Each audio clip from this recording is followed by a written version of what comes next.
G-force-induced loss of consciousness, like what happened to Tom Scott here, is what happens when you get accelerated in a way that blood rushes out of your brain for long enough that it gets all hypoxic and you pass out. Hypoxic just means lack of oxygen. It's most likely to happen to both fighter pilots making high G moves and astronauts getting rocketed up into space. And those aren't necessarily the most ideal times to pass the fuck out or have reduced vision. And that's why they shove them into these people-sized centrifuges in order to help them learn how to not have all the blood rush out of their noggin. First thing to happen as G-forces increase is a gray out where you lose color vision.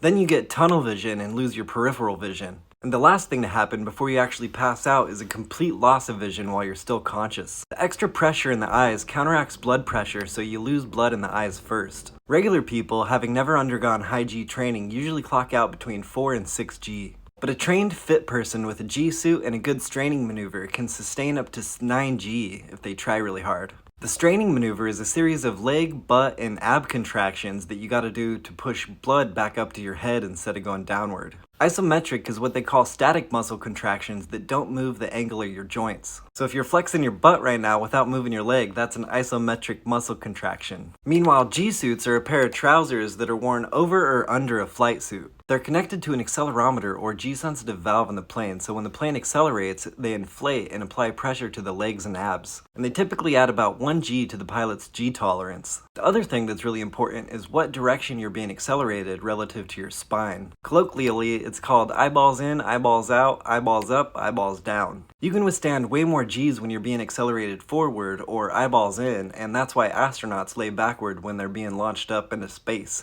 Eyeballs down when you're going up is where blood flows out of your head. Eyeballs up, when you're going downward, you get way too much blood in your head and you can experience a red out where you start seeing red. And it's not good for your eyes. Honestly, I think my brain doesn't get enough oxygen anyway, so I'm probably not a good candidate for high G training.